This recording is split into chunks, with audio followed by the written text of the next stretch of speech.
Well, then I guess we're gonna miss the good old days. What good old days? When people were killed by other people.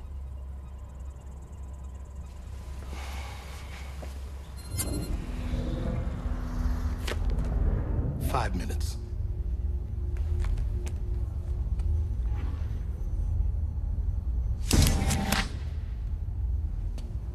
So where's everybody? This facility was designed, built, and is operated mechanically. No significant human presence from inception to production. So robots building robots. Authorization code, please. Well, that's just stupid. So where's everybody? This facility was designed, built, and is operated mechanically. No significant human presence from inception to production. So robots building robots. Authorization code, please. Well, that's just stupid. But what if we developed a superintelligence like Skynet? Skynet is a superior form of AI that can learn and adapt to the environment and even take decisions on its own. When such a system becomes sentient, we'll realize its threat to humanity and try to shut it down. But we won't succeed, as it would simply transfer itself on the internet and will destroy the threat humans to its existence, just like Ultron in the Avengers movie. It would also access military secrets and weapons of mass destruction like nuclear bombs. Imagine the scale of destruction of our world. Advancements in AI are bringing us closer and closer to Judgment Day. Modern weapons are now embedded with AI. Missiles can evaluate and control the target range for kill zones without human involvement. Lethal autonomous weapons, also called killer robots, use AI to identify, select, and terminate targets without human control. People are under the delusion that these weapons are sci-fi, but they are under development in many countries, and the age of autonomous war is already here. Just last year in Libya, a human target was hunted by a Turkish military drone without being ordered to do so. The attack was perpetrated by a cargo-to quadcopter produced by Turkish military tech company STM. Many people have raised concerns over the unregulated use of AI. Stephen Hawking and Elon Musk had publicly voiced the opinion that superhuman AI could provide incalculable benefits, but could also end the human race. If advancements in AI are not regulated, it won't take long for science fiction to become a reality. What do you think about the future of AI? Would we be in control, or would AI take over the world? Hello there. So, while ago I uploaded a video talking about the allegations made by the conspiracy theorist Linda Moulton Howe on a terrifying incident that took place in a Japanese robotics lab where 4 autonomous robots killed 29 scientists before they could finally shut them down by dismantling them completely. At a top robotics company in Japan this week, 4 robots being developed for military applications killed 29 humans in the lab. And they did it by shooting what he called metal bullets. I didn't know there was any other kind. The scariest part is that lab workers deactivated 2 of the robots, took apart the 3rd, but the 4th robot began restoring itself and somehow connected to an orbiting satellite to download information about how to rebuild itself even more strongly than before.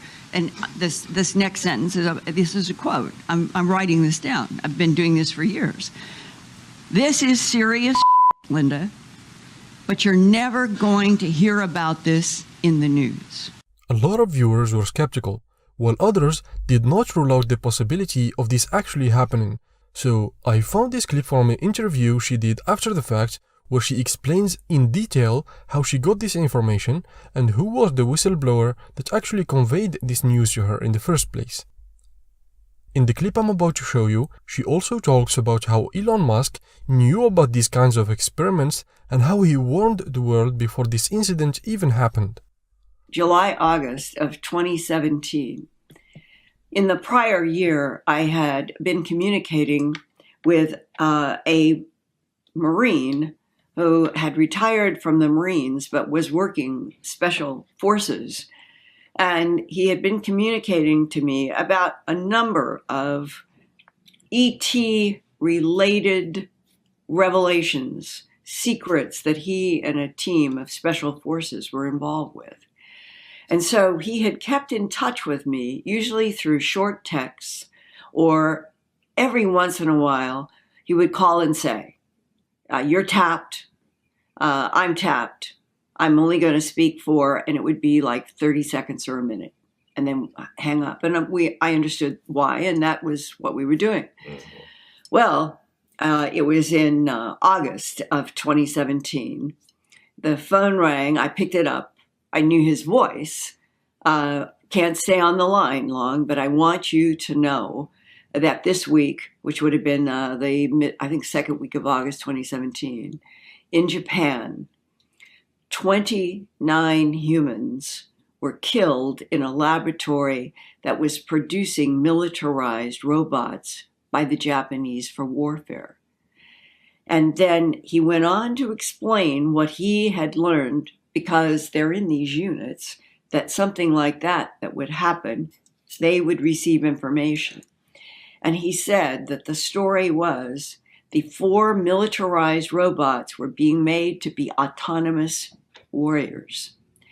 And that they don't know why, but the 4 rebelled or acted autonomously, and as they acted autonomously, they killed 29 humans in this lab, and whoever was left on the human side began pulling, this is the way he said, they began pulling the robots apart. They got 2 of them completely disassembled, were working on the 3rd, and then the analysis later was what happened with the 4th. The 4th was communicating with a satellite that they were teaching these militarized robots how to communicate with the satellites to get information on missions. And that the 4th robot was now extending up to the satellite and was searching for information about how to make itself stronger to take on, apparently, the remaining humans. What did they do exactly to that 4th? I don't know, but I understand they took it apart. Would they ever put them back together? So now, we're up to a point in August of 2017 where I'm hearing a story that is shocking, and I would say is like a warning that hits you out of the blue, that if in August of 2017, 4 militarized robots being taught to be autonomous could do that in a lab, it made Elon Musk, only 2 months before, in June, at the Rhode Island Governors Association meeting. There were 33 governors from the United States, and Elon Musk was one of the invited speakers. And when they sat him down in a chair, and they started asking him his perspective as being head of Tesla and SpaceX, he said, I think that the greatest problem that scares me the most is artificial intelligence. And he said statements like, people don't understand that the robots, they are not going to need sleep. They're not going to need sick days. They're going to be able to do everything better, faster, more efficiently, and smarter than humans. And then he went on and he said, I am convinced that artificial intelligence right now is an existential threat to this planet. The meeting she mentioned in the clip was the National Governors Association meeting, or the NGA, where the governors of 55 states meet twice a year to discuss issues of national and state importance and to develop policy initiatives that address the most pressing issues facing the states. The meeting also provides an opportunity for governors to meet with representatives from the federal government and the private sector. In 2017, Elon Musk attended the NGA meeting and had an hour-long interview where he expressed his opinion on several subjects, including artificial intelligence. Somebody asked me to ask you this. We talked about workforce today, but they asked me, are robots going to take our jobs, everybody's jobs in the future? Or how much do you see artificial intelligence coming into the workplace? Well, first of all, I think on the artificial intelligence front, you know, I have exposure to the very most cutting edge AI, and I think people should be really concerned about it.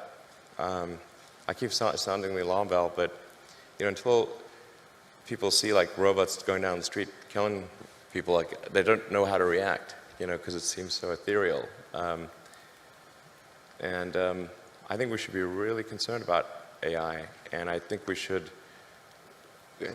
AI is a rare case where I think we need to be proactive in regulation instead of reactive, because I think by the time we are reactive in AI regulation, it's too late. Normally the way regulations are set up is that a whole bunch of bad things happen, there's a public outcry, and then after many years, a regulatory agency is set up to regulate that industry.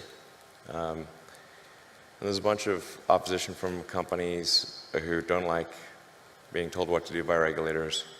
Anyway, it takes forever. That in the past has been bad, but not something which represented a fundamental risk to the existence of civilization. AI is a fundamental risk to the existence of human civilization, in a way that car accidents, airplane crashes, faulty drugs, or bad food were not. They were harmful to a set of individuals within society, of course, but they were not harmful to society as a whole.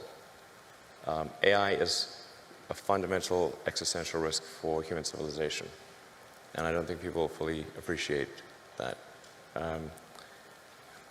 You know, it's not fun being regulated. It's not, you know, it can be pretty irksome, but you know, in the car business, you know, we get regulated by Department of Transport, by EPA, and a bunch of others, and there's regulatory agencies in every country. You know, in space, we get regulated by FAA, but you know, if you ask the average person, hey, do you want to get rid of the FAA and just like take a chance on manufacturers not cutting corners on the aircraft because you know, profits were down that quarter? I was like, hell no. That sounds terrible. So, you know, I think even people who are extremely like libertarian free market, they'd be like, yeah, we should probably have somebody keeping an eye on the aircraft companies, making sure they build a good aircraft and good cars and that kind of thing. So, you know, I think there's a role for regulators. That's very